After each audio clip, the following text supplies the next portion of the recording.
Thank you. Good morning and welcome. I'm Jim Quinn. I'm the new chairman of the Board of Directors for the National Summer Learning Association.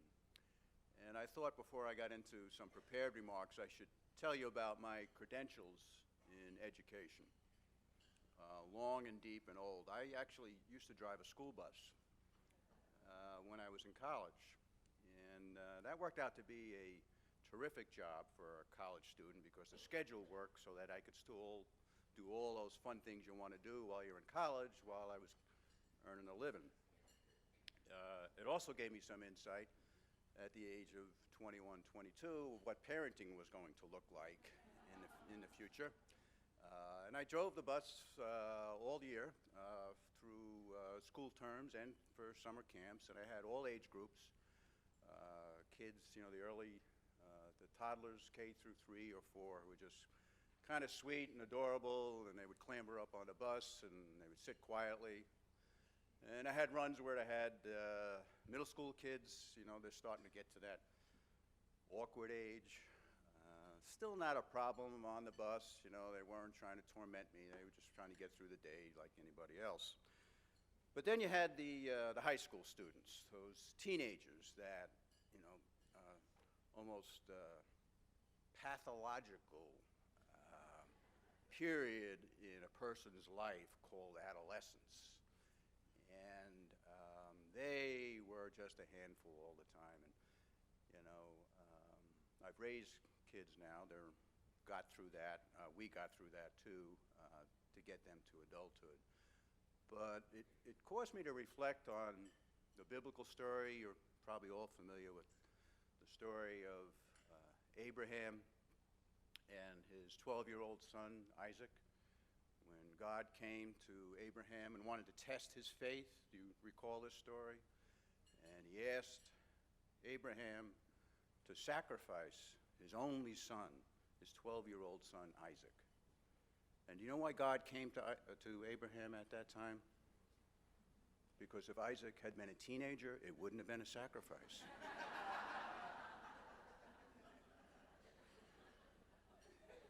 So, they all need love. Some need more love than others. This year, we kicked off NSLA's Summer Learning Week in Boston, where students of the Courageous Sailing program showed me the ropes, so to speak, on Boston Harbor. And one young student shared a harrowing experience of sailing into the harbor on a very windy day, maybe not unlike what we have out there today in Atlanta. And the boat capsized, and she and her crewmates got swept under the sailboat.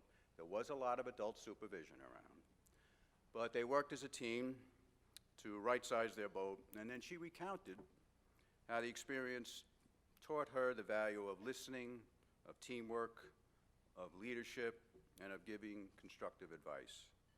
And despite that terrifying moment through sailing, she was able to tap into her love of science and shared how sailing is, in her words, physics, energy, and environmental science. Most importantly, this program provided her with an experience that changed her life.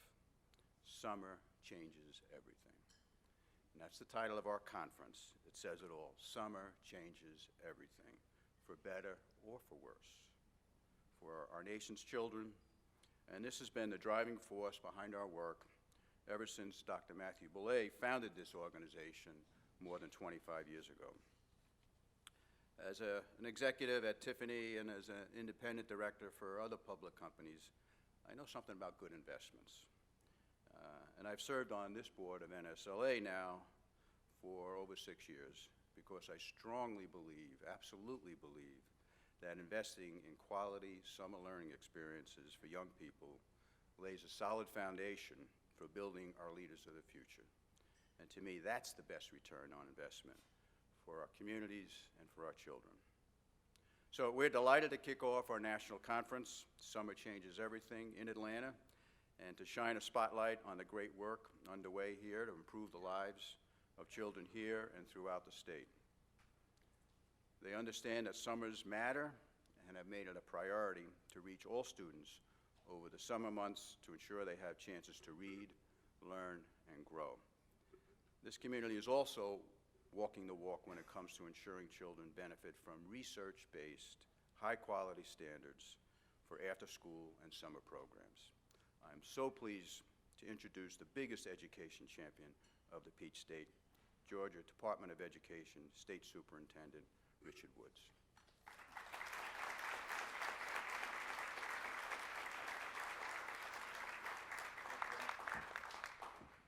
Good morning, everyone. Again, welcome to the state of Georgia and to our capital city of Atlanta. I wish the weather was a little more amicable outside, but as we say, a rainy night in Georgia, so we kind of live up to our song and part of what we're here. And perhaps to help some of you who are out of state and maybe a little further north and out west than those of us in the southern region, just to give you a heads up, if someone says bless your heart, don't take that as a compliment, please. And down here we do use y'all in different ways. Y'all may mean this section or that section, but if we say all y'all, that definitely includes all of you. Within Georgia, you'll find some unique areas. Instead of a Houston County, we have a Houston County. So our words are a little bit different. We have a Cairo, Egypt, but we have a Cairo, Georgia down here, and instead of Omega, we have Omega. So, you can find things that we do, and we have a little county called Talifer County, which if you look at the pronunciation makes no sense whatsoever, so I don't even know how we came up with that. So, but, that being said, we're very blessed to have you here, and thank you for selecting Georgia and especially Atlanta for your conference this year. Within Georgia, I feel that we really are at an age of what I would call an educational renaissance within our state. A lot of great things are going on since taking office at roughly about 4.5 years.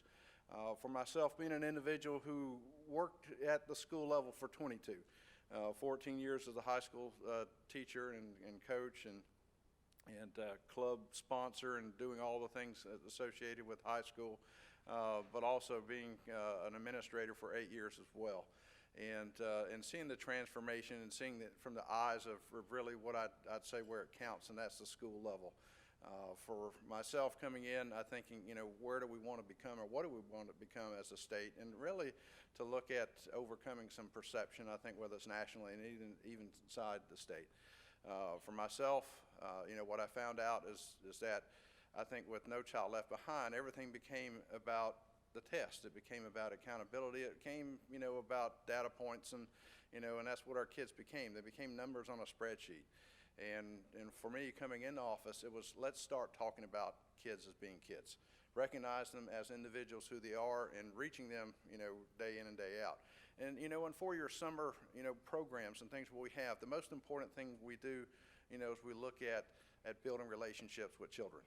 We are humans, we are individuals that require that talk, and that's one of the things we have looked at and really emphasized since taking office, a few years ago, is trying to put education back on what is best for our children.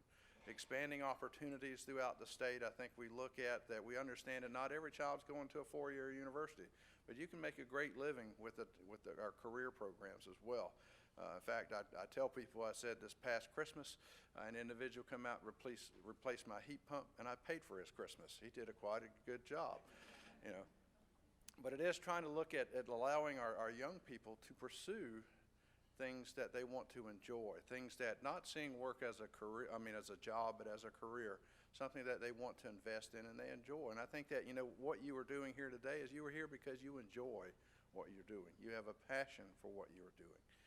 And that's where you're going to make the difference, because you believe and you're invested, you are all in what you're doing.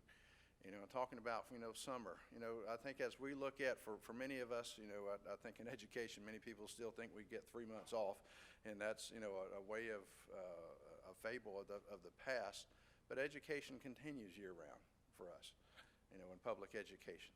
And what we see, and I think you look at summer is just another season of opportunity. And that's all that we should look at, is that we have an opportunity to serve, to do what is right for our children, to expand those opportunities. And that's one of the things that as we continue to look at, is that, instead of having a summer slide, we want to have summers of success for our young people, getting them involved, reaching out. But that requires more than just the Department of Education. It requires, us coming together. For myself as state school superintendent, I see that, we should have one vision, one mission, one voice, and be one Georgia. Because we are unified and we are working together, then that means we're going to succeed. And our success means that our children are succeeding because they are a generation. At some point, there will be another individual who will become state school superintendent of Georgia. And right now, what I do know is that of our 1.8 million children, that person is sitting in our desk right now. The next person that will be the governor of the state, representing the business owners of that. And so it's imperative that we make sure that we are investing in the lives of our children. And I think that's one of the things that we have to make sure that we see education. Education is an investment. It's not something we have to do. And that makes a big difference in our mentality about what we're about. As we look at providing our kids within Georgia opportunities, again, as I look back as a student in public education, a teacher, administrator, and now superintendent, our kids within Georgia have more access and more opportunity than they have in any time in their lifetime. And so it's imperative that we make sure that we continue to do that. And as we look at how do we expand those opportunities in summer, one of the things we do, we work with our public library system. Also, bringing that where libraries really have become learning communities. I mean, they have become a learning collaborative. And that's, expanding, things in which they work with STEM and STEAM education, bringing lots of different modalities into one area as they move forward. By the end of this next summer, we at the department will have given out over 500,000 books to children throughout Georgia during the summer. And that's one of the things we realize because we have a 61% poverty rate within Georgia within our children. And so that's a big, big endeavor, probably the largest thing that we face as far as barriers to education. But that being said, we're at an all-time high with SAT, ACT, NAEP ratings, our position within the nation when it comes to education, our own state test, we're seeing great things. But that's because our teachers are doing and really giving access to do what they want to do, and that's teach. And that's where I think for us in education and for us as individuals and politicians, you have the teachers and you have the children. Our job is to take all that stuff out of the middle and allow them to engage. And so on behalf of myself, and as I close, I want to say thank you for what you do. Thank you for the passion that you have, and much success for whatever state and whatever region you're in. We wish you the best. If I or the Department of Education can be of any service to any of you, please do not hesitate to reach out to us. Because again, you're partners in this endeavor as well. And anything you can do to help us out within Georgia, we appreciate your assistance. Because together we are much stronger than working as individuals. I do apologize that I am going to have to leave upon speaking today, but I have about 50 or 60 high school students over at the department that are requiring my attention. Since they are my advisory group, I feel that I probably need to be there to listen to them too. But I do wish you the very best, and it's been a pleasure to be with you today. Thank you very much.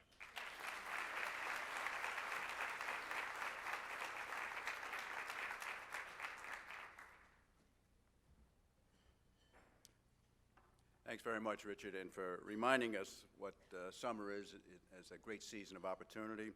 And I think going out and listening to 50 high school students is exactly what you should be doing, so that we make sure that we're doing the right things over the summer as we listen to the children who are going to be participating in the programs.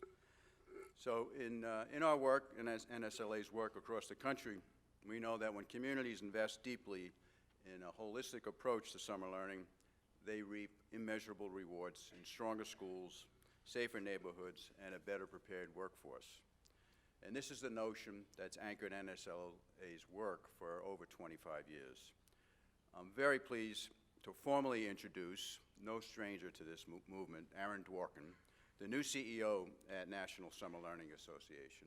Many of you know Aaron. He hails from the After School All-Stars, where he served as president of their national nonprofit network, which provides free after-school and summer programs to 90,000 low-income students in 450 Title I schools in cities all across the U.S. His passion for young people is undeniable, and we are proud to have him lead the charge to make summers matter in every community. Aaron?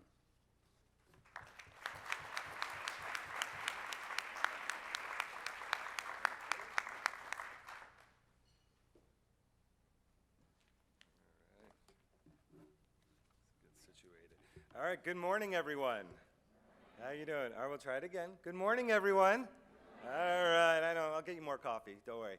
My name is Aaron. Thank you so much for being here. It is great to be with so many new friends, old friends. Thank you, Jim Quinn, our amazing board chair. It's such an honor to work with you and the rest of our board. But your leadership is truly inspiring and means a great deal, not only to me personally, but to our whole field. So thank you, Jim. A couple quick things. This is a very exciting, this conference, we had a pre-conference yesterday, and hopefully some of you were in our town hall, which was really exciting, where we had national and local leaders talking about education issues and challenges, but how summer can be a solution, and we introduced a report about the Atlanta summer landscape that was, I think, really exciting and will hopefully be acted on, which we're gonna help the local leaders here do that. But I just want to make sure, a couple housekeeping things. We have a mobile app with all our sessions for the next couple days, and so I just want to make sure everyone downloads that to your phone so you know all the opportunities we have for you. So if you need help, our staff are happy to help you figure that out. I want to make sure we thank our conference sponsors and our year-round supporters. That's our host committee. We'll also thank them. If you're on the host committee, could you stand up or raise your hand? Thank you so much. Let's give them a round of applause.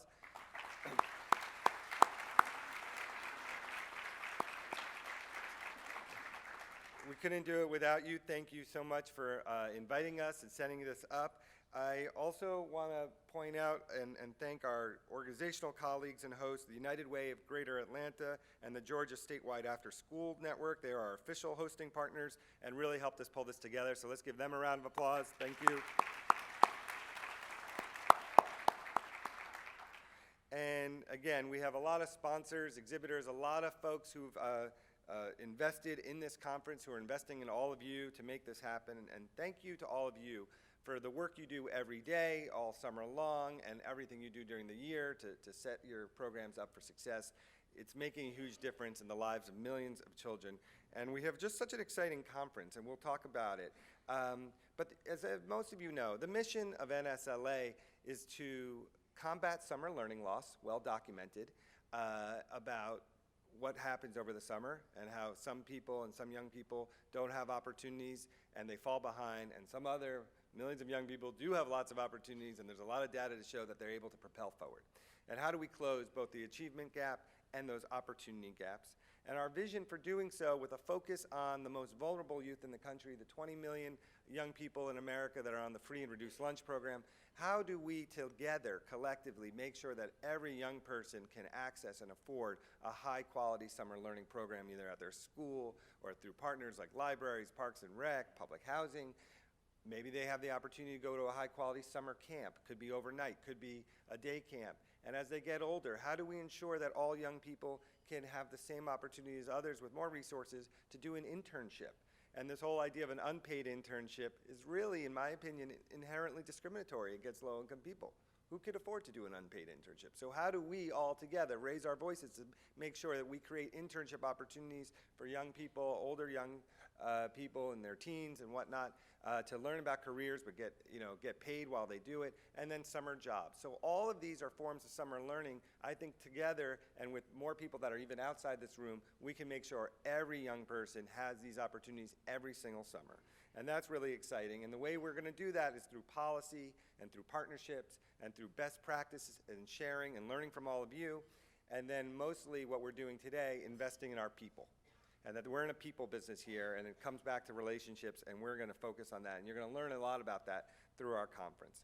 So I just quickly want to mention, why I care so much about this. This summer learning, in my opinion, and what a lot of you do, is really at its core is about building community. And you're great at it. And you can do it through the arts, you can do it through sports, you do it through career, a million other things. But you build community, you give opportunity, and you help close these opportunity gaps. That's been my goal throughout my career. And I did it when I first started in New York. I started Hoops and Leaders, a mentoring program. I was able to then try and do more of this through the Up to Us Sports Coalition. And then with After School All-Stars, we had initiatives to combat obesity and get kids ready for a career in high school. We created summer programs. And in each case, we figured out that it's not just summer learning for youth, but it's summer learning for adults as well. And as I visit your programs, I see the impact you're having on the young people, but on your staff, and getting them fired up as they go for the school year. So there's a misconception sometimes that summer learning is only in the 8 to 12 weeks or whatever your programs are over the summer. But the truth is that we are the R&D arm. We are the people investing in young people that set them up for success for the whole school year, all year round. And so then the question is, this is hard work, and sometimes it feels lonely, and sometimes it's lonely work.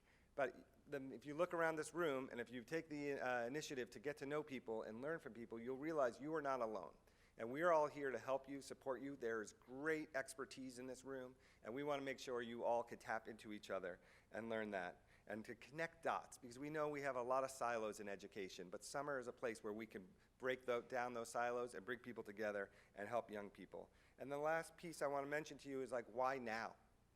Well, a National Academy of Sciences report just came out. I think that gives us a lot of energy and evidence about how important our work is and the potential and the power of investing in summer, and I hope all of you, I encourage all of you to take a look at that report. But also we know that there are still challenges around equity and obesity and academics and career exploration and opportunities and technology, and what is social media doing for our young people. And then we know politically we have division and we have gridlock. And I don't think that summer is the single solution, but it's a huge part of the solution to a lot of challenges our families and our communities are facing. And I'll just end with this quick story. My dad actually ran a summer program in the 50s. He was a camp director in Wisconsin. And I think, so this might be genetic to care about summer programs and education. He passed it down. He cared about community, he cared about opportunity. He would tell a story. And he was always involved in community and volunteering and all these things, but he told a story to me that I would pass on to you, which is about one day there's a father who comes home from work, and he's really exhausted, and he's reading the newspaper, and his son is like yanking on his leg, "Dad, play with me, talk to me." And he's like, "I'm so tired, I will, but just give me a minute here." And the son's like, "No, I want to play with you now, I want to talk to you now." He's like, "No," and he just wants to relax and wind down and read this newspaper. And so finally get the kid and get his son like off of his, stop bothering him. He sees an ad in the newspaper, and it's a globe. And he rips it into lots of little pieces and shreds it, and he puts it on the floor. He's like, "Listen, I just created a puzzle for you. Just take 20 minutes and go put all these pieces together and let me have a break here." And he's like, starts reading, and he's hanging out, and the son's on the floor, and about 2 minutes later, the son grabs his legs, like, "Dad, I'm done with the puzzle, put it all together." He's like, "How did you do that? I ripped that into like 1,000,000 shreds of paper." And the son says, "Well, listen, on the back of the picture of the ad of the globe was actually another advertisement with a little boy. And I knew how to put the pieces of a little boy together." And so the lesson, though, is that when we're all feeling stressed out, and you watch the news before you go to bed, and you're like, "Oh, man, am I making a difference? How do I do it?" What I remind all of you is you are making a difference.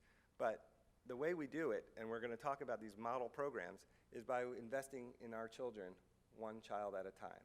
And when you invest in putting the pieces together for one young person, as you do in your programs, you're actually collectively repairing the whole world. So that's what we're doing here today. We have amazing programs to highlight, to learn from, and I thank all of you, and I'm so honored to work with you today, tomorrow, and for the rest of the years coming. Thank you so much for being here. Okay. We now are going to call up a great partner of ours. Matthew Nelson represents New York Life Insurance Foundation. They are a huge ally to all of us in this room and have been a huge supporter of NSLA and investor in summer, and we're going to present some awards. So thank you, Matthew.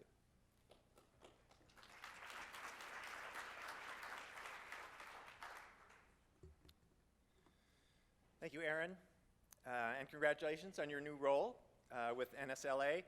I'm volunteering actually at your former organization, the After School All-Stars, on Thursday as part of the Lights On After School project of After School Alliance. So I kind of feel like I'm doing my after-school, out-of-school time nonprofit connections this week. And it's bringing me back a little bit to my roots.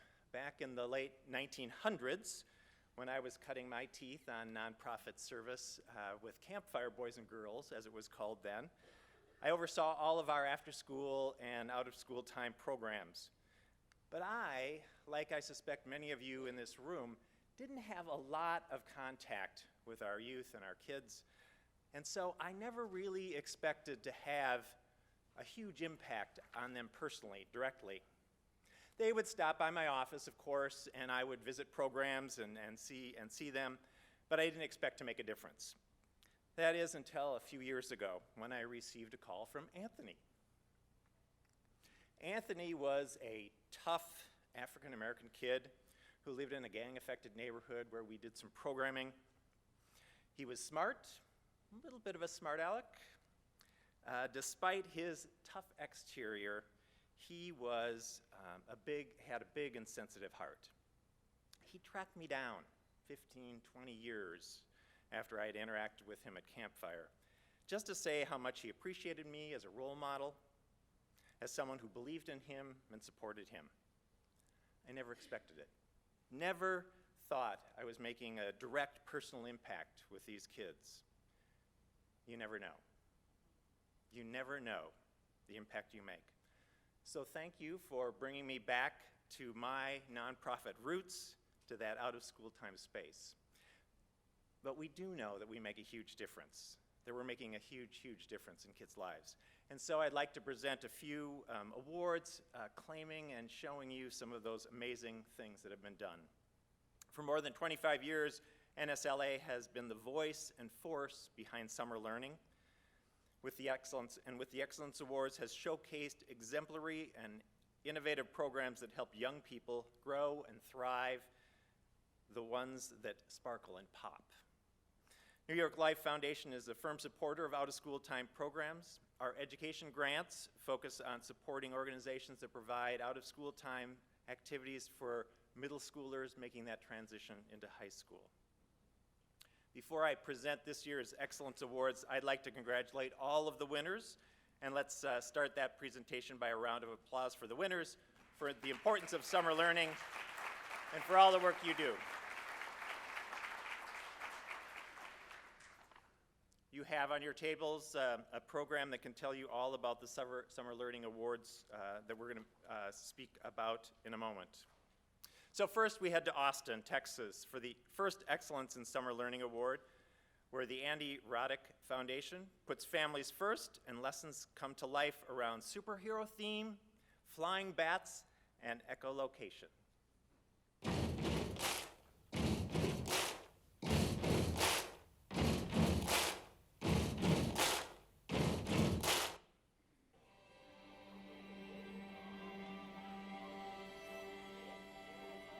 As the Andy Roddick Foundation has grown, I've seen firsthand the children we serve grow in self-confidence and worth. I've seen future engineers walk these hallways, future artists work in these desks, and future doctors run on this playground. When I first picked up a tennis racket, everything clicked. Even at 9 years old, it built my self-esteem and it gave me a sense of self-worth because I could do something well. In that moment, I experienced possibility. That's the feeling we want to recreate for kids. Kids who feel left out and forgotten. And we're going to give them every chance to discover their full potential. There is more to life than just what they see at home.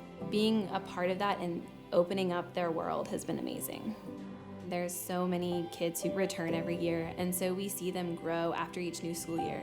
We have a high retention rate in staff, and so just as a whole, we really are our own, little family. And what better way to spend a summer? Let's be honest, the school can just do so much. And I appreciate everything that the school is doing for my daughter. But with this extra push that she's having from the Andy Roddick Foundation, she's being exposed to all these amazing things. It's just opening her brain. She's very smart. For my family and for my daughter, thanks to the Andy Roddick Foundation, I was able to work full-time, which helped me to keep up with my mortgage and pay my bills and all that. I appreciate everything that you're doing for all of us, and me personally, and my daughter. Thank you. This is just one of many families impacted by our program. Together, we will give every child a chance to find their passion and to change the course of their life.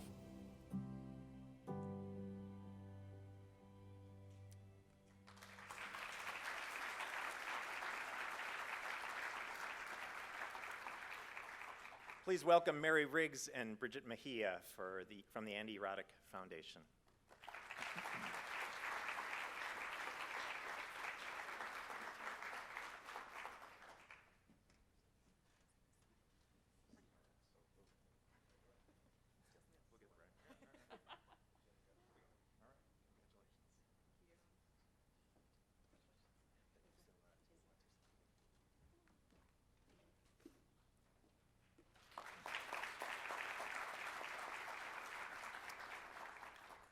Hailing from NSLA's hometown of Baltimore, Maryland, is our second award winner, the Merit Health Leadership Academy.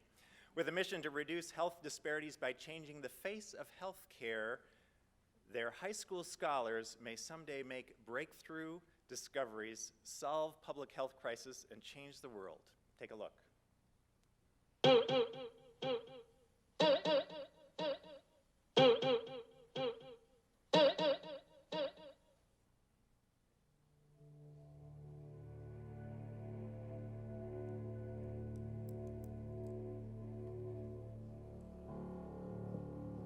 I think the young people of Baltimore are just underestimated. We've gone through a lot in this city. We're strong and we're dedicated. Every Saturday, I wake up at 6 in the morning and make sure that I'm ready to walk out of the door and catch the bus to Merit. When I walk around my neighborhood, I see opportunity that hasn't been taken. When I felt like I wasn't being challenged, I really wanted to find somewhere that would challenge me to be my best me. I joined Merit because I knew that they would be able to provide medical education, science education that I wasn't getting in school. Being in a class with so many high-achieving scholars really motivates me to be my best because I know people around me are reaching for the same goal. Before joining Merit, I didn't personally know anyone that had careers in healthcare. I'm motivated to be a doctor because I know that when I make it, I'll be able to connect with the community that I've lived around all of my life. I've had experiences that high schoolers only dream of, from walking right behind surgeons as they assess their patients, to really growing my confidence.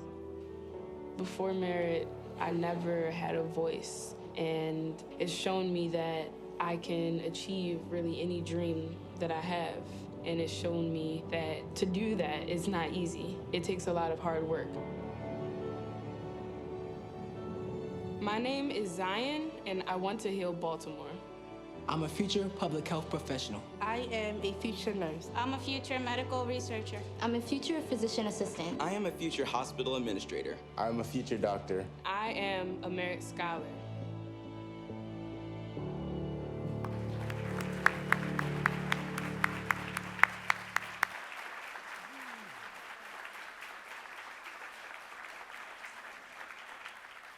Please congratulate Jake Weinfield and Julian Walker.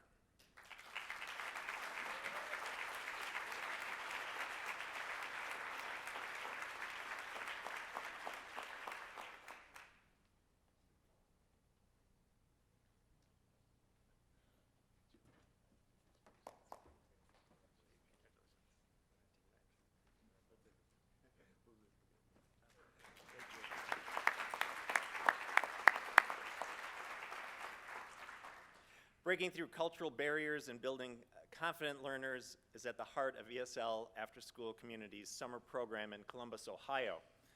Listen to Cesar on what the land of the free, and the home of the brave means to him.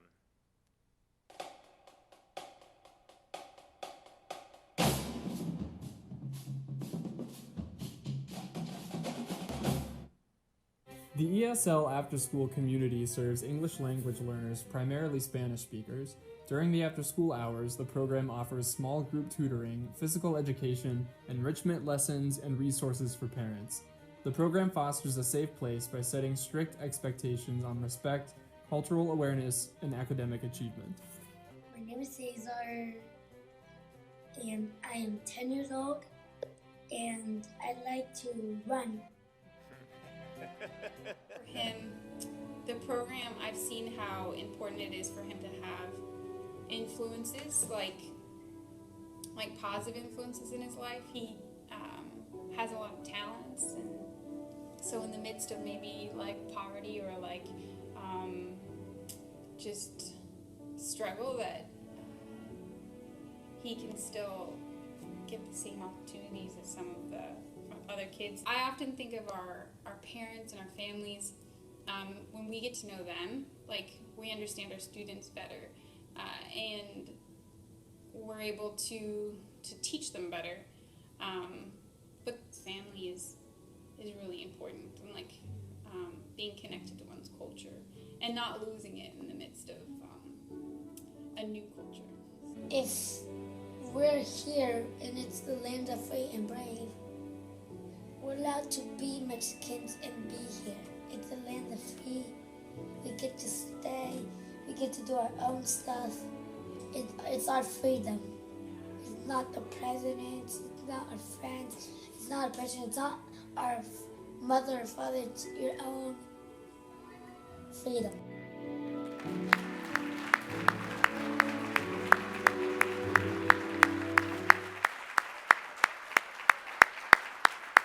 The future President of the United States. Please welcome Jamie Carlisle and Faduma Muhammad.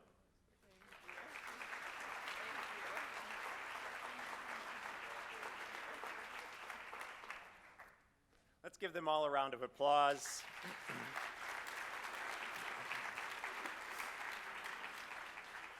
And if you think your program deserves this kind of recognition, please do apply. Applications are open right now for the Excellence in Summer Learning Awards. You can just go to NSLA's website, summerlearning.org. Thank you. Thank you, Matthew. And we actually have one more award. This year, in addition to New York Life, we were very fortunate to have Land's End come on to sponsor their Love Learning Award. And we have a wonderful winner from the city of Boston, a national model for summer learning success, where they use their city and their natural resources as a living classroom for summer learning and fun. And so our next winner is Thompson Island Outward Bound, the 2019 Land's End Love Learning Summer Award and honoree, and let's just check them out.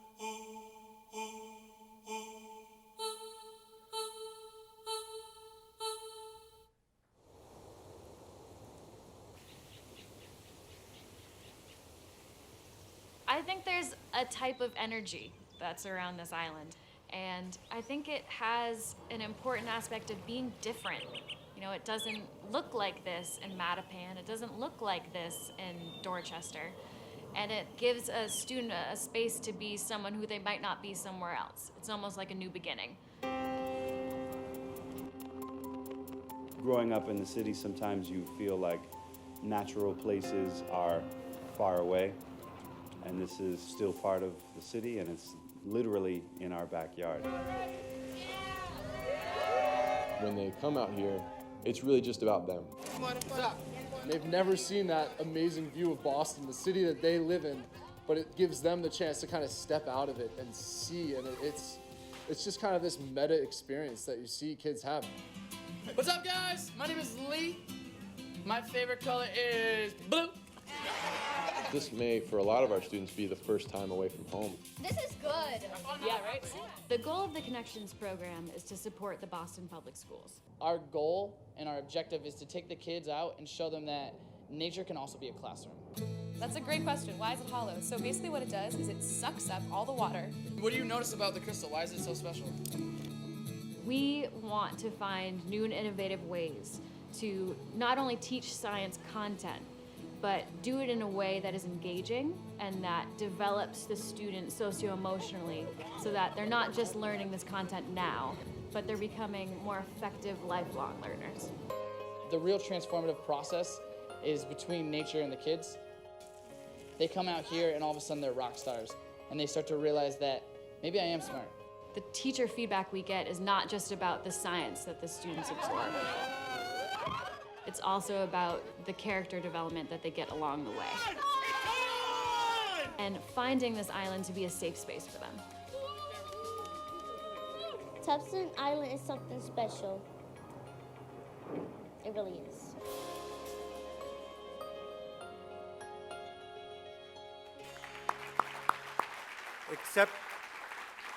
Accepting the award for Thompson Island are Arthur Pearson and Nikki Tabron.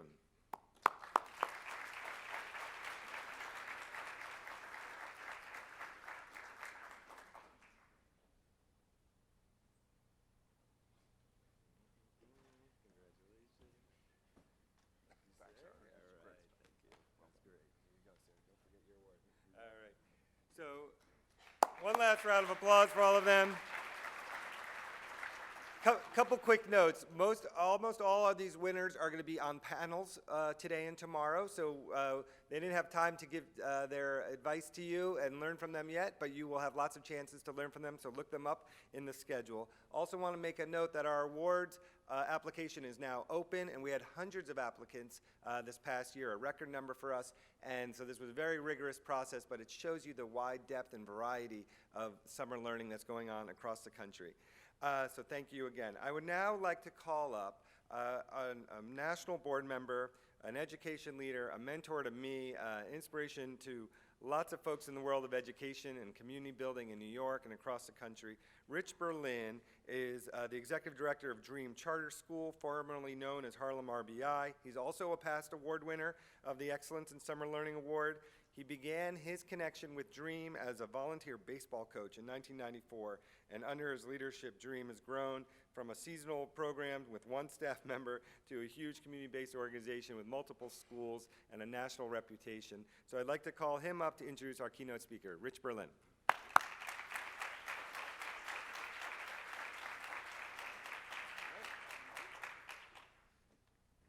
Good morning, everyone. Thank you, Aaron. Welcome to the job.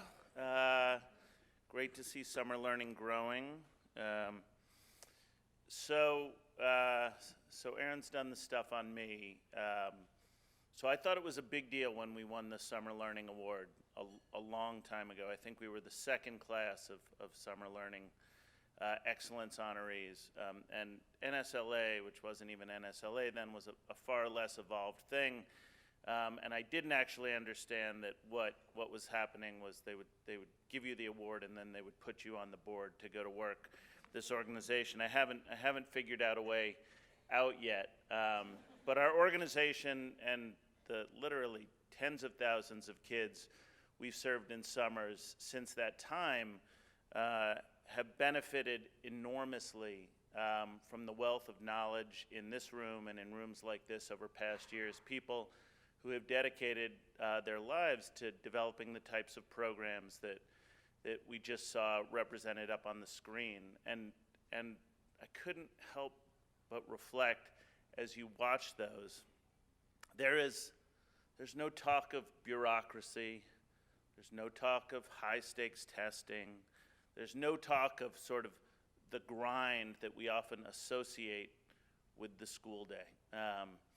And that's not to say that the grind of the school day isn't a really important thing, and the content we look there, but to hear a mother say, think about that, school can only do so much. Like, think about the inversion and the power she sees for her own child and her community in that statement. That there is this other place in a child's life, and I think in the lives of the adults who serve these children, where all this innovation and possibility and agency is so present that you see a 10-year-old kid talk about his personal freedom because of a program which he is part of. Really just extraordinary, and to me very much the magic of summer. Certainly the reason I remain personally involved, and that our organization, I trust like many of yours, has benefited so greatly from the incredible resource that is present at Summer Learning. So I'm particularly pleased to introduce somebody who's going to get us fired up for the next couple of days, because I know he believes deeply in this. Dr. Steve Perry is the founder of Capital Prep Schools, which started in Connecticut, now are also in New York City. I know them well because one of his schools is just 3 blocks away from one of ours. So we are partners in this work in the very community where our organization started. He's got this other trick, which is while he's leading this this powerful network of schools. He also manages to be a daytime TV host, which sounds in some ways like a much better job, but I trust comes with its own complexity. Dr. Perry is really a missionary of this work and an extraordinary voice in our field for what education needs to look and feel like for kids and communities to thrive. He has been called upon by people like Oprah Winfrey and Sean Combs, who is a co-founder of his Harlem School, Bishop T.D. Jakes, as someone who offers insight to kids and parents and communities alike. Politicians, groups, the Urban League, ALEC have reached out to Dr. Perry to talk to them about what matters most in education. His own personal story is one that is deeply inspirational and starts in a place where kids often don't rise from, but passes through Ivy League schools and into an incredible leadership position, both in the content of his work and the voice that he carries every day. He's been featured across the dial on cable television, some of the stations you like and some probably you don't, but all the time sharing the same message that is now featured on Breakthrough with Dr. Steve Perry. So before we bring him up here, we've got a short video, and then please join me in welcoming him to this year's Summer Learning Conference. Dr. Perry, thank you for being here. I don't care where a parent lives. I don't care what a parent's race is. I don't care what their economic situation is. Every single parent has either hoped for or prayed the same prayer over their child's head, and that is simply that this child does better than I did. The reason why many school systems have failed and will fail forever is because, one, they operate from a deficit model. They tell you what these kids can't do and why they can't do it. I find it absurd that in the United States of America, that a child has to win a lottery to go to a good school. So, I wanted to create more good school options. Capital Preparatory Schools is a charter school network that operates schools in New York and Connecticut. Some of the biggest challenges we experience here at Capital Prep are that our children are coming to us 2, 3, sometimes 4 grade levels behind, and that's the job we signed up for, to be able to reach the children, the forgotten children. We have a year-round college preparatory model. We don't have remedial courses, but you go to traditional urban schools and you will see remedial courses, goofy named courses. We expect every single child to learn, not some kids, but all children. Our schools start with a basic presumption that every single kid has something worth saving. Our children are expected not just to learn to read, write, and compute, but to use that which they've learned to improve their community. Capital Prep is really a family. They really make you feel like you're wanted. They're really there to really help you and support you and actually get you through to college. If you knew the backstories to these young people, they're able to overcome what seem to be insurmountable circumstances. We have high expectations. We send 100% of our graduates on to four-year colleges, and I don't know any other school that does, public or private. This is everybody's fight. It is the cornerstone of freedom as a parent to be able to select where you send your child to school regardless of where you live. We will change the world because we have to recognize that every single child in this country is valuable.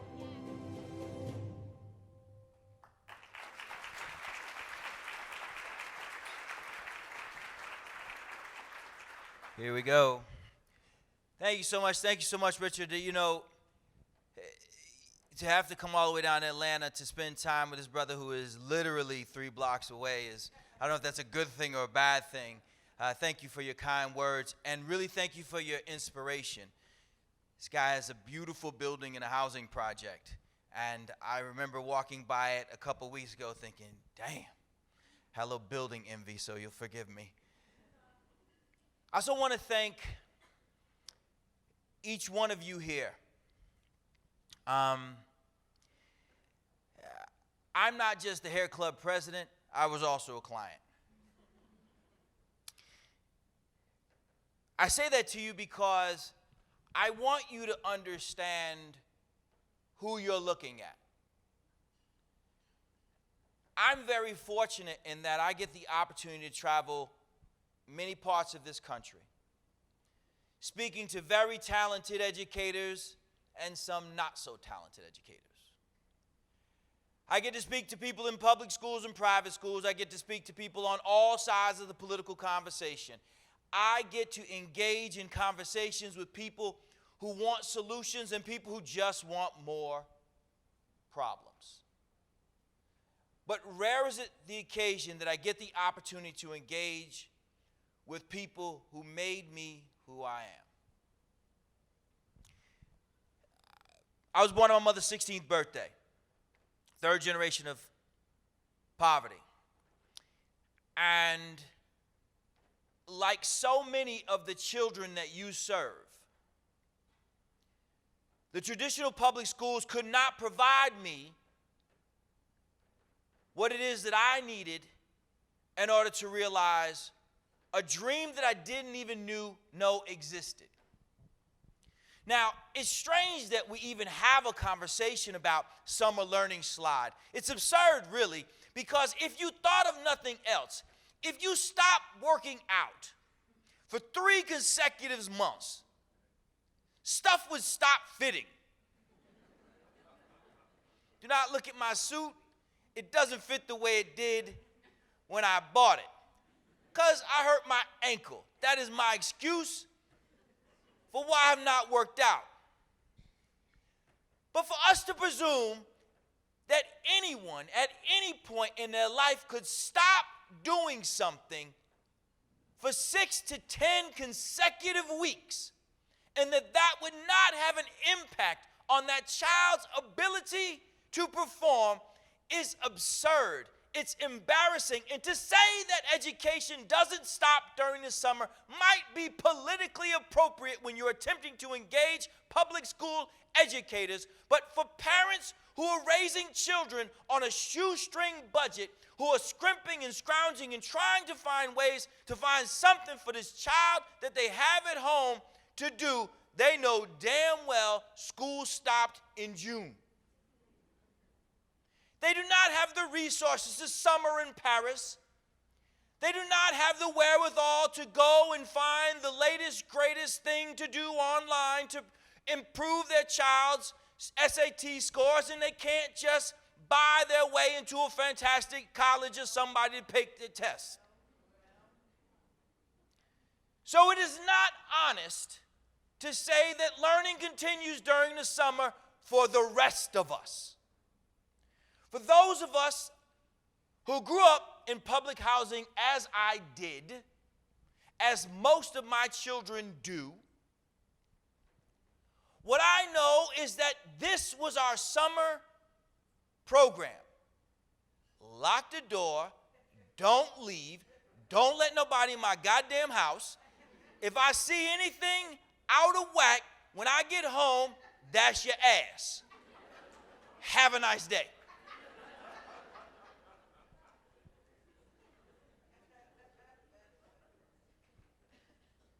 This predated any meaningful video game systems, so me playing tennis on my Atari was not enough.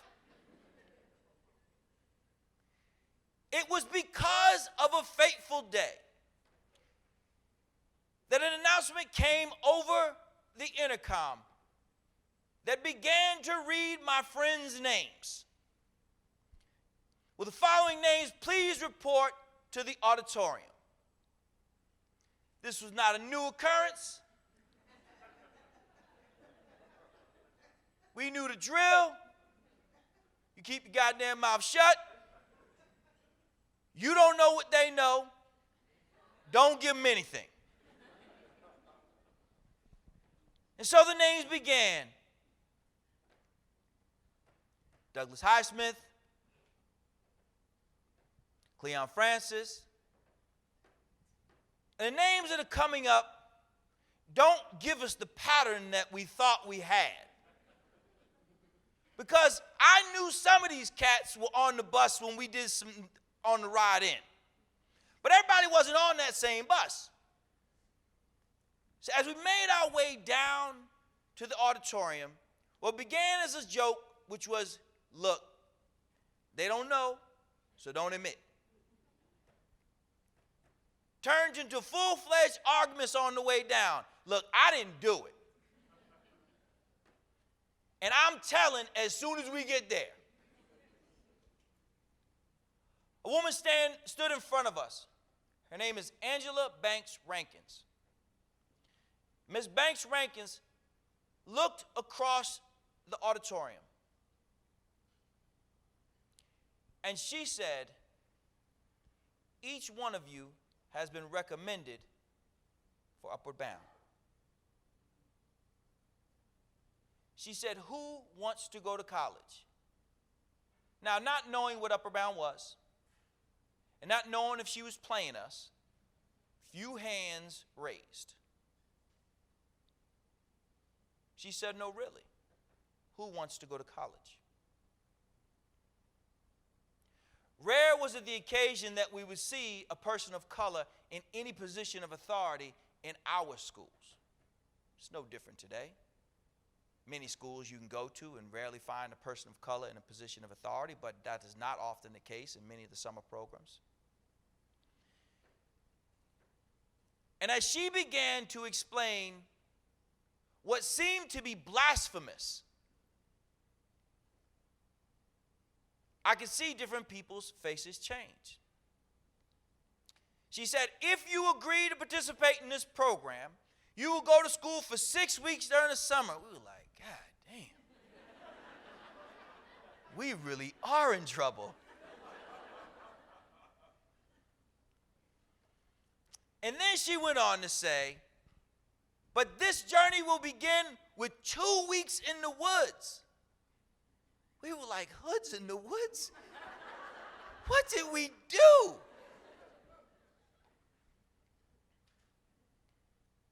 The truth is that the only kids from my project who went on to college said yes to Upward Bound. Many of them never made it out. It is absurd that we are having conversations about summer programs, after-school programs. They've been a part of the American experience from as long as there have been schools. Whether they be a vacation Bible school, a United Way program. In Harlem, we have some programs that are 80, 90 years old. Boy Scouts, Girl Scouts, Cub Scouts. Athletic programs came later on. But the fact is, what we know for sure is that when you take children from historically disadvantaged populations and send them to schools where the expectations are historically low, and then at the end of that year, send them home to locked houses, we take the circumstances of unearned disadvantages and plunge them deeper into the psyche of children. Conversely, what we also know is that across this room, we have some of the most successful educators in some of the lowest performing school systems in the United States of America.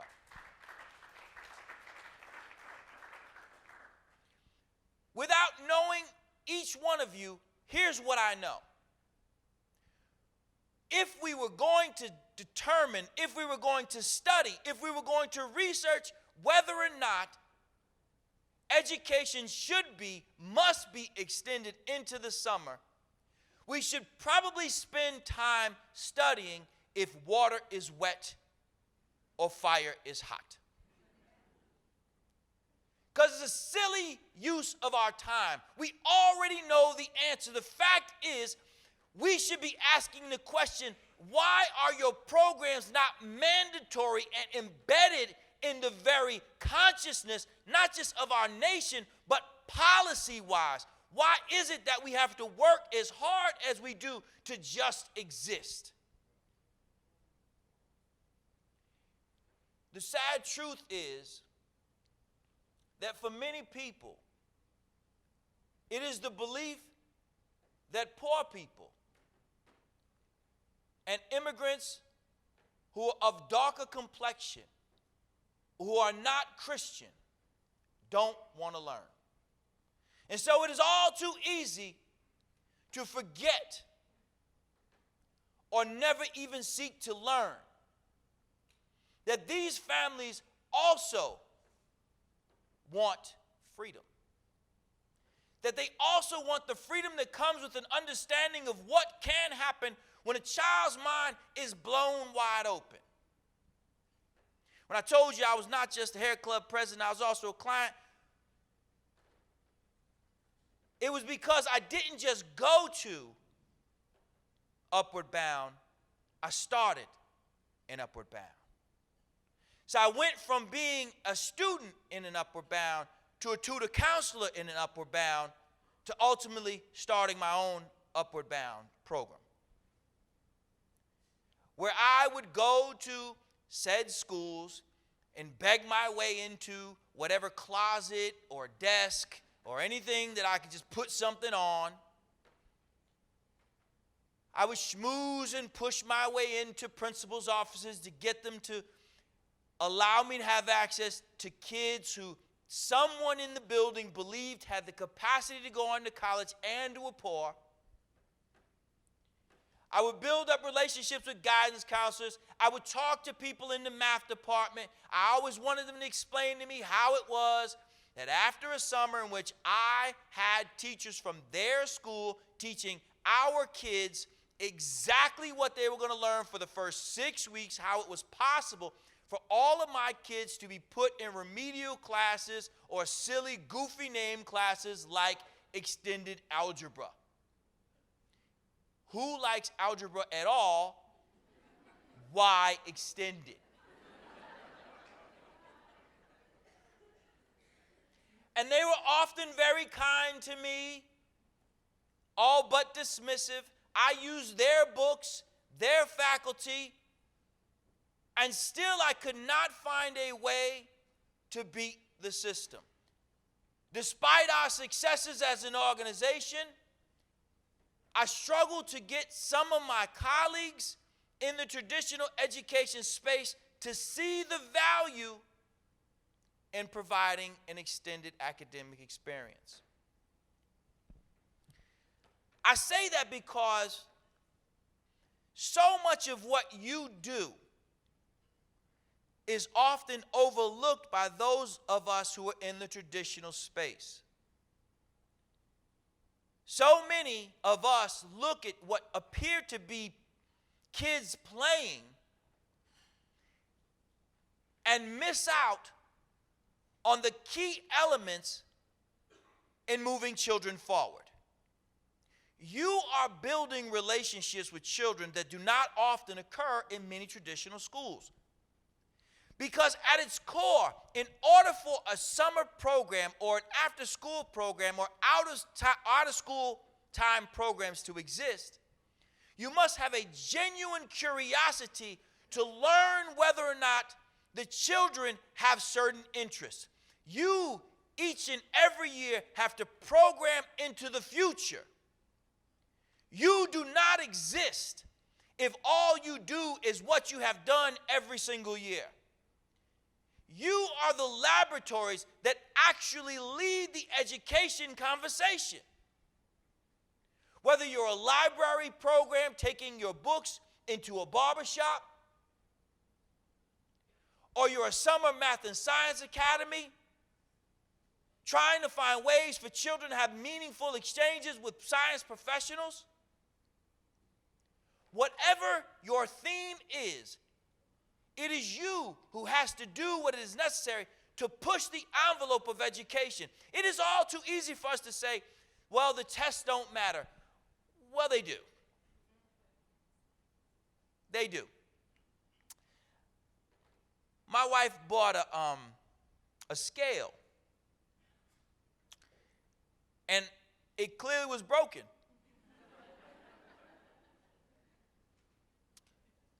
Because what it said when I stood on it was not true. I'm a nice person. But the scale apparently doesn't measure if I'm nice. And whether or not we choose to accept it, one of the main reasons why so many of our children struggle on state assessments is because they've not been given the basic skills that are necessary to be successful on them. It's because it is all too easy for us to focus on the people who matter most in today's education.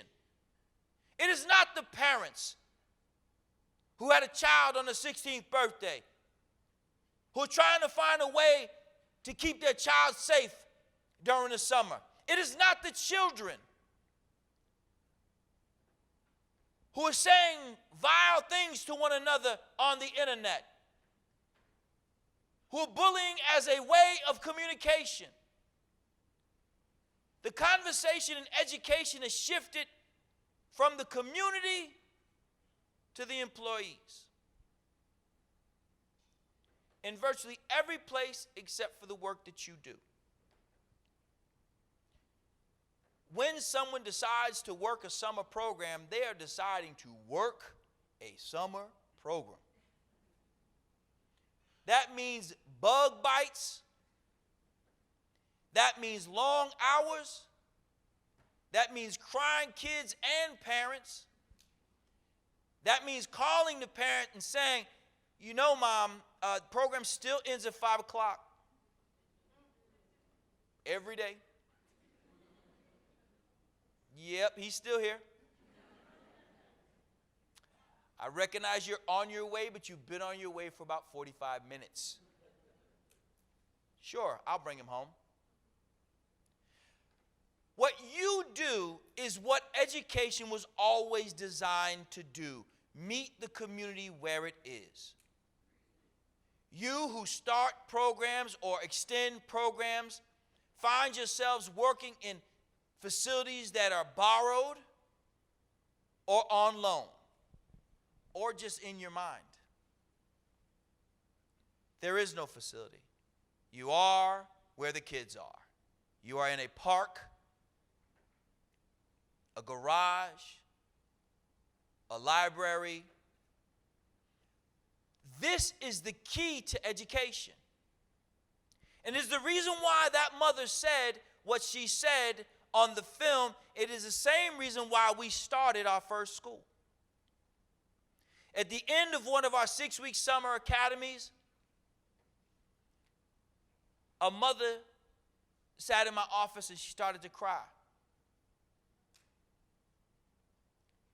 And she said, I always knew my daughter was smart, but she's never done well in school. She did well this summer.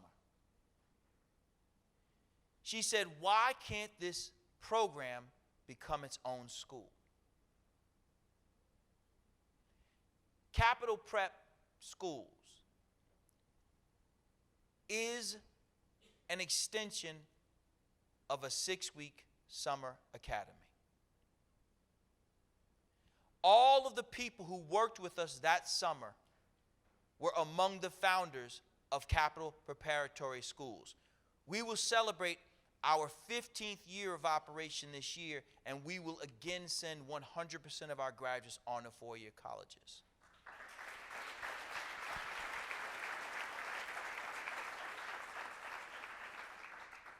All we did was take what we had learned as a part-time out-of-school program. We have advisors. Sound familiar? We have an extended school day. Sound familiar? An extended school week.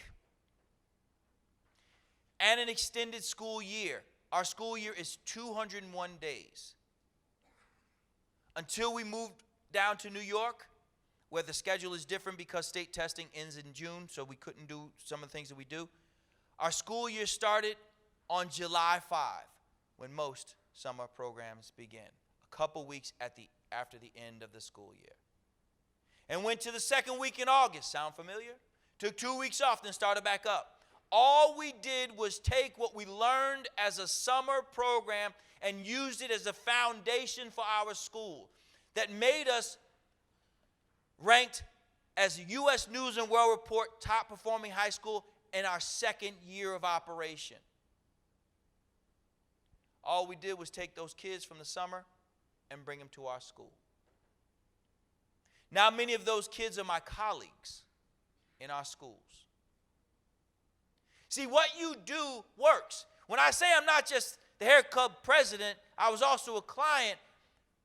We all serve with the same expectations. And those expectations are that we already know that we need to do what the community needs us to do, which is to deliver the type of education that the community needs. Our children cannot go home to homes where no one is there and no learning is occurring. They cannot go home to Saturdays and Sundays. Yesterday, I had a conversation with our new partner in Harlem, the Harlem Jets. Say, who are the Harlem Jets? It's a football program. There's 450 children. That also offers SAT prep. And when I said to them, the people like you who work in the out-of-school, non-traditional space, you know, sometimes we do Saturday academies. They said, great. I said, this is going to sound really crazy, guys. I just want to say this to you. But we also do stuff on Sundays. We actually call it SON Day, where we have boys come in and they say, we can't wait. I said, no, I mean, like, that's really Sun, S-U-N Day. Like, y'all are going to have to come in the day after Saturday. The point is that you mean so much to what we as a country need. What you're doing in your laboratories should be leading the educational conversation nationally. What you're doing, the things that you take for granted, the ideas that you often just say, well, doesn't everyone do that? They don't. And if you're being honest, you know they don't. Because many of you used to work in those places where they don't do it. I'm a school choice advocate because, in large part, I understand that when we put children in the best academic setting for them, we get the best out of them. When we create opportunities for children that engage them so much so that they wake up at 6:30 a.m. in Baltimore on a Saturday to go learn about the medical profession?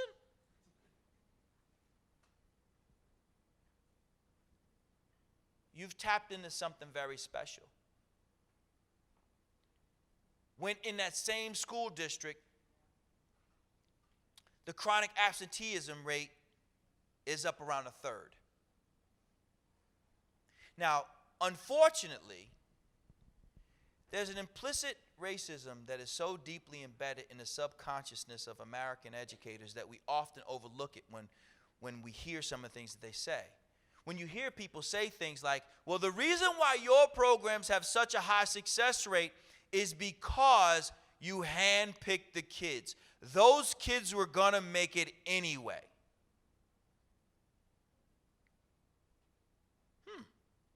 The child doesn't seem to think so. The parents don't seem to think so. The only people that seem to think so are the people who didn't believe in them in the first place. See, when you understand what we are up against, you understand that your role is not just to provide an education to the children during the summer, but to provide an education to the educators all year, helping them and us to understand what you often see. See, in order to effectively run a summer or out-of-school program, you need to be in the community. You can't just hope the kids come. You got to be in there. You got to be in the housing projects. You got to be in the trailers. You have to be in the community in a meaningful way, asking people, what is it that you want? What is it that you need? You have to sit down with pastors and imams, and you have to understand that you have to work on their terms. Because in many cases, you're going to need their building. and y'all got to figure this out. You know who in the community is that person. You know that mother who is the team mother on the baseball team who is responsible for all this. She's not an easy person to get along with. She is officially mean. She does a lot of work, but she is mean. And there is only one way to do it, and it's her way. But when you build a relationship with her, she's going to be mean for you, which is way cooler than the other side. The point is, she has been left behind and looked over so many times that she's just at a point where she's sick and tired of people coming in telling her what her kids need. She might be the receptionist at her organization. He might be the custodian at his organization. But these are the people who you have a relationship with. That's the one who's going to open the school for you to come in on a Saturday and is not going to charge you. That's the person who says, just come in, just use this room. Contract says I'm supposed to come in here, get 4 hours of overtime. I got you. Can my nephew be in your program? Yeah, for sure. No problem. Your nephew, your niece, your cousins and them, they all be in here. But you're going to open the classroom, right? Yeah, I got you. Cool. See you at graduation. We build the relationships, big and small, in the community that make it possible for the me's of the world to exist. My mother did not know the first thing about college.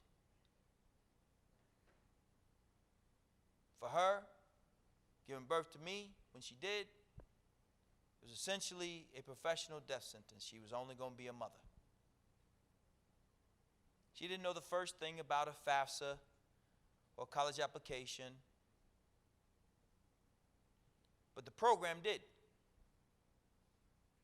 She would not have had the money to pay for the applications, but the program did. Though we were the first house in our project to get a microwave, I still needed somewhere to eat all summer. And so if I knew that Upper Bound was going to have breakfast and lunch, I'll see you when I get there. I'll be there early. Breakfast starts at 7:30, so be it. I ain't got nothing else to do anyway. This video game ain't hitting on nothing. The fact is that you understand what the community needs, and the question is, how much of what you know do you push out into the larger part of the community? The challenge that we have here is our collective silence. I don't want you to exist in a space where you are happy just to be invited to the school. I want the schools to come to you to ask you questions as to how they can improve their students' performance, because the overwhelming majority of the programs that are represented here have some of the highest performing children in your respective schools. That's not by luck. It's because you provide the support that's necessary. And if all they did in their schools was to reorganize to take into consideration some of the things that you all do, it wouldn't cost them more money. It would just produce a better product. And so we're here to celebrate the yous who make the me's possible. You make it possible for children and families to dream beyond their circumstances and beyond the structure that is not meant to send them out of their community. You are a rage against the machine, and you don't even know it. What you do is you get kids from places like Boston to get on a boat. Look, I may not be the darkest person in the room, but I've been black for a little while. And us in boats, got a long history. It didn't go well for us. Us on boats in New England really didn't go well for us. And for you to be able to get a child from the hood on a boat means that you did something that undercuts the psychology of a community that makes people think that I'm supposed to live and die here. In order for you to get children up out of their comfort zones, you are doing something that many people cannot do. You are finding the proverbial carrot that moves them to act, but not just to get them to do something today, because if you know teenagers like I know teenagers, they are not likable people. The only ones that the rest of us like least are millennials.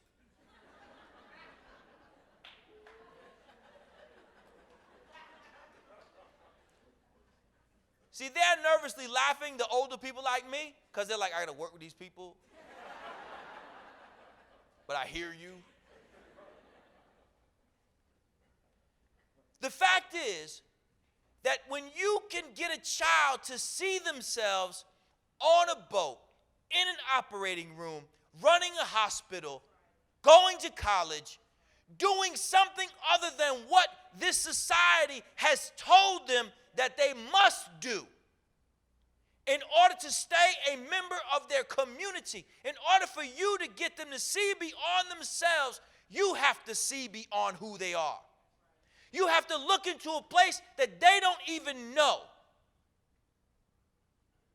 When we were asked who wanted to go to college, it was not a question, it was a statement. It was a statement, it was a declaration that if you come with me, I will get you up out of here.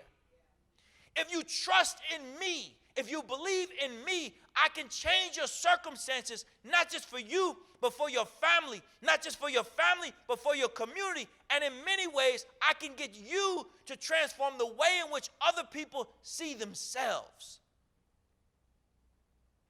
Every child you free from poverty. Every child you free from poverty makes this system a liar. Every time you get a child out of the poverty of mind, you've created a wealth of heart. We don't need to determine whether or not your summer programs matter. What we need to determine is whether or not what we're doing during the rest of the year matters. Because how many times have you wondered aloud, damn, I only got 20 days with these kids.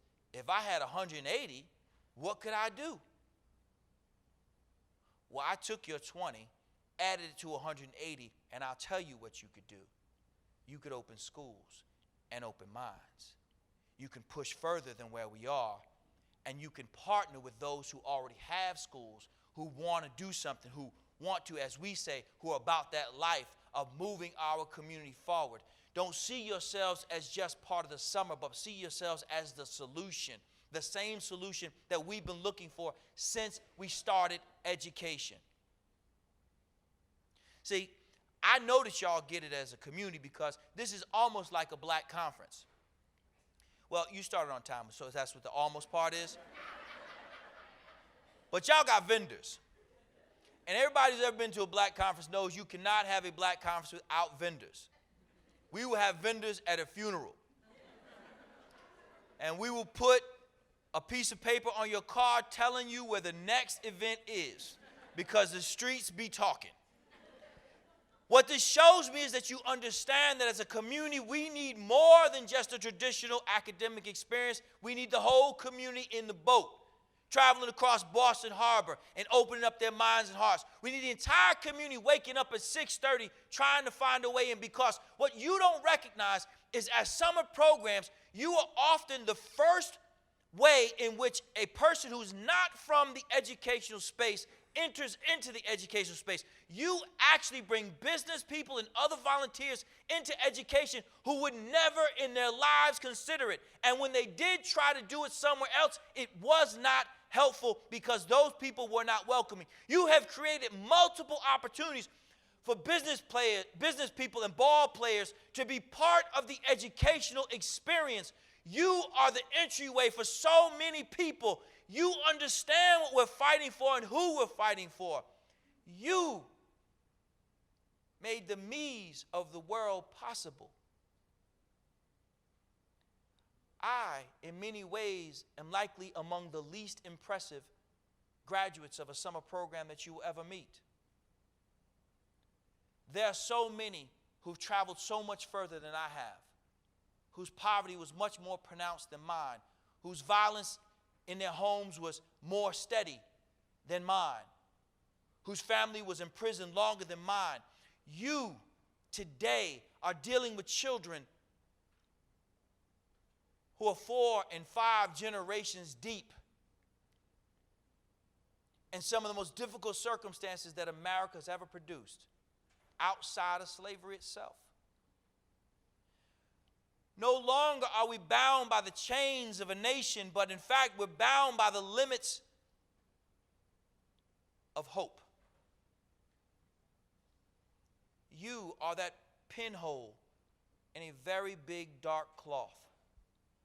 You are that light shining through high, above the horizon. You are that hope for what could happen if. You are the answer to the call of a community. You are the answer to whether or not water is hot, water is wet, or fire is hot. You in front of us have shown us for generations that when we believe in children, we do not allow convention and circumstances to determine what they get.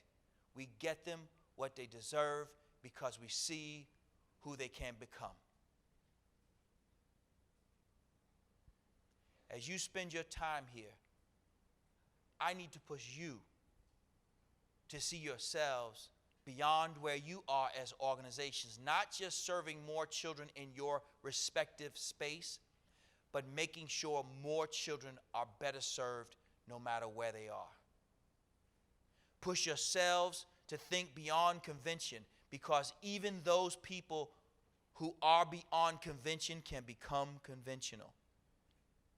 The greatest threat to our movement is not those on the outside limiting our access, but those on the inside committing to the status quo. This conference is not big enough. There must be more of you every single year. You must swell your ranks and change the way education happens. You in many communities are literally the only hope. You are the brand name that people know that if they see that a child is affiliated with you, that they're going somewhere. I need your brand to expand. And I need you to push in to the schools. Enough is enough, folks. We've lost all of the kids we can afford to lose. All of the parents we can afford to lose, all the grandparents, all the great-grandparents. You sat through the church announcements when the grown person was up there reading and you thought that's not what that says. Enough is enough. You know what we need, and I need you to take what you know to our community. Water is wet, fire is hot, and summer programs are the answer. Thank you so much for your time and attention.